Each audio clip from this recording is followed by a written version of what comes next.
Welcome to Panna creativity. বন্ধুরা, আশা করছি আপনারা সবাই ভালো আছেন।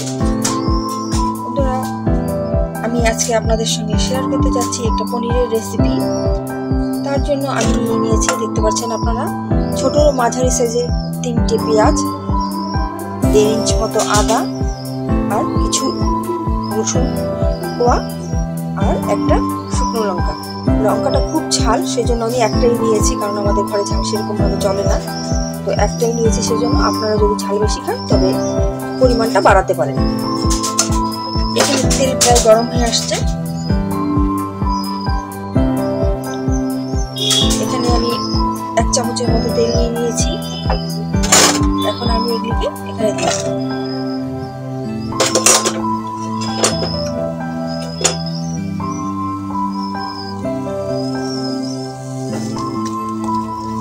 ভেজে নেব।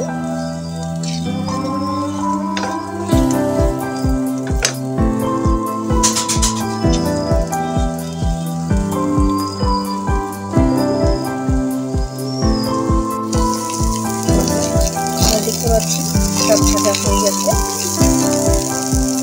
এখন এখানে আমি দিয়ে দেবো ধনে পাতা।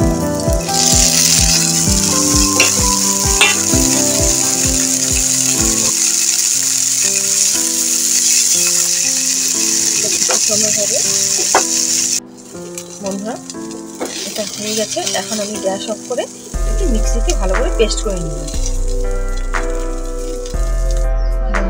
গ্যাস অন করে নিয়েছি। এখন আমি এখানে তেল দিয়ে দিব।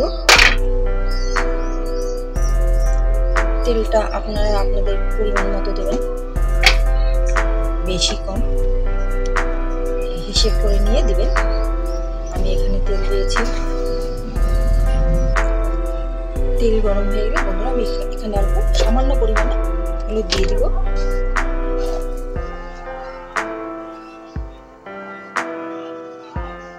সামান্য পরিমাণে হলুদ দিয়ে দিয়েছি।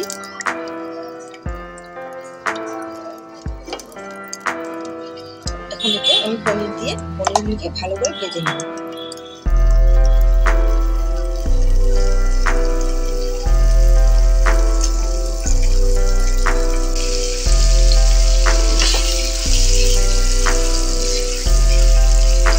আমি পনিরগুলি বন্ধুরা বড় বড় করে কেটেছি, আপনারা চাইলে ছোট করে কাটতে পারেন, কারণ আমার ঘরে ছোট করে কাটলে বলবে এটা কি পনির এত ছোট, ওদের নাক মুখ সব বেঁকে যাবে, সেই জন্যই একটু বড় করে কাটা হয় ওদের জন্য।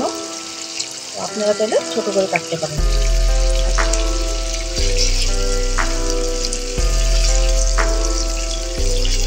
লালচে করে ভাজবো আমি। বন্ধুরা, আমি উল্টে দিচ্ছি। বোথ সাইডে আমি লালচে করে ভেজে নেব।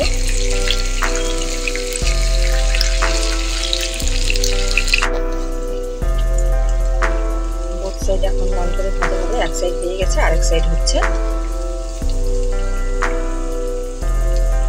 এখানে বন্ধুরা, আমি পনির হয়ে যাওয়ার পরে নামিয়ে নেওয়ার পরে আমি পনিরটা হয়ে গেছে। এখন আমি এটাকে নামিয়ে নিচ্ছি।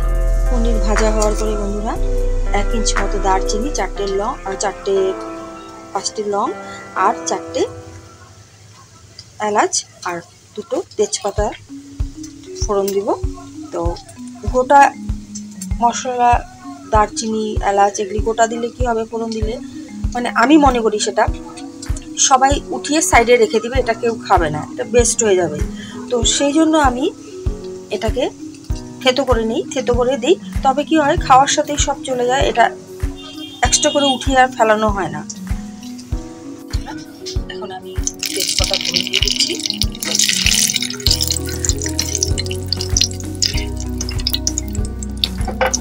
আর পুরো থেতো করা এলাচ, দারচিনি, লং সব দিয়ে দেব। দিয়ে বন্ধুরা, এখন আমি দিয়ে দেব আমরা যে আগে পেস্ট করে রেখেছিলাম পেঁয়াজ, রসুন, আদা আর ধনে পাতা, সেটাকে এখন এখানে ঢেলে দেব।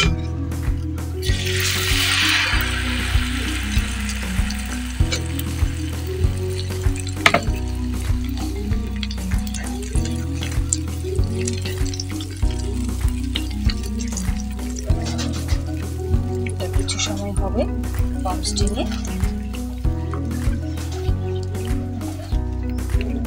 এটাকে কিছু সময় রান্না করতে হবে বন্ধুরা। এটা কম স্টিমেই থাকবে, তো সেই সময় পর্যন্ত এটাকে আমি ঢাকা দিয়ে দেবো। ঢাকা দিয়ে হতে থাকুক, আমরা বাকিটা রেডি করে নিই। হলুদ গুঁড়ো,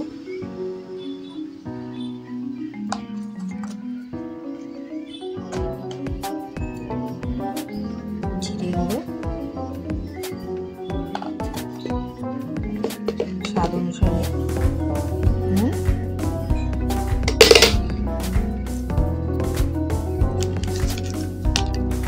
নিয়ে আমরা এটাকে খুব ভালো করে মিক্সড করে নিই।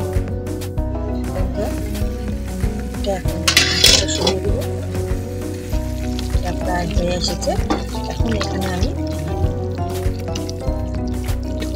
ধনে গুঁড়ো, জিরে গুঁড়ো, হলুদ গুঁড়ো সব দিয়ে যে মিক্সড করেছিলাম দই, এখানে দিয়ে দেবো।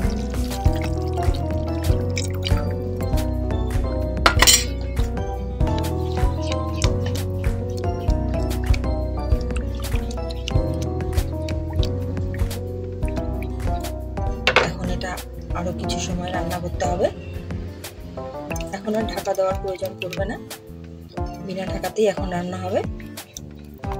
এটা কিছু সময় হবে বন্ধুরা। এটা হয়ে এসেছে, আপনারা দেখতে পেয়েছেন অনেকটাই ঘন হয়ে গেছে। এখন এখানে আমি অল্প কুচনো ধনেপাতা ছড়িয়ে দিব।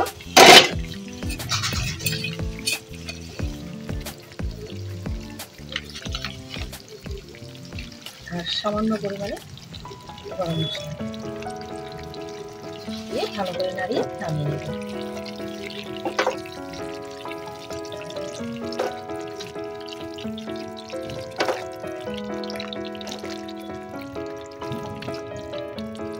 এটা হয়ে গেছে, আমি গ্যাস অফ করে দিচ্ছি, দিয়ে নামিয়ে বন্ধুরা।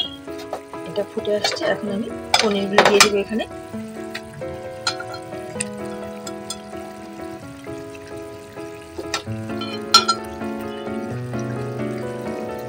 খুব একটা ঘন হবে না, আবার পাতলাও কিন্তু হবে না, মোটামুটি একটা মাঝারি টাইপের হবে। এটাকে কিছু সময় আমার আরো রান্না করতে হবে।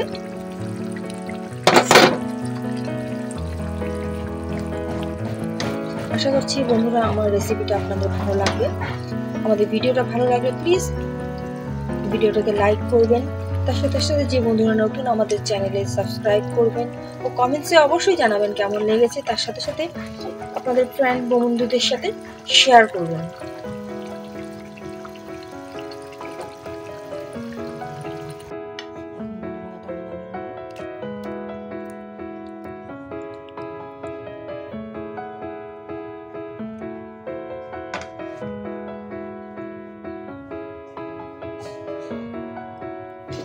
বন্ধুরা আশা করছি আমার রেসিপিটা আপনাদের ভালো লাগবে। ভালো লাগলে প্লিজ ভিডিওটাকে লাইক করবেন, তার সাথে সাথে কমেন্টসে জানাবেন কেমন লেগেছে। যে বন্ধুরা নতুন আমাদের চ্যানেলে প্লিজ সাবস্ক্রাইব করবেন ও আপনাদের ফ্রেন্ডসদের সাথে শেয়ার করবেন।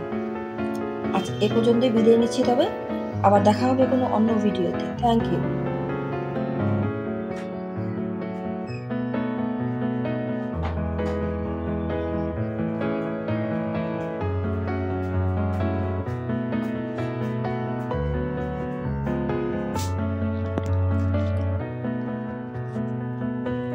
দারুণ হয়েছে, দারুণ।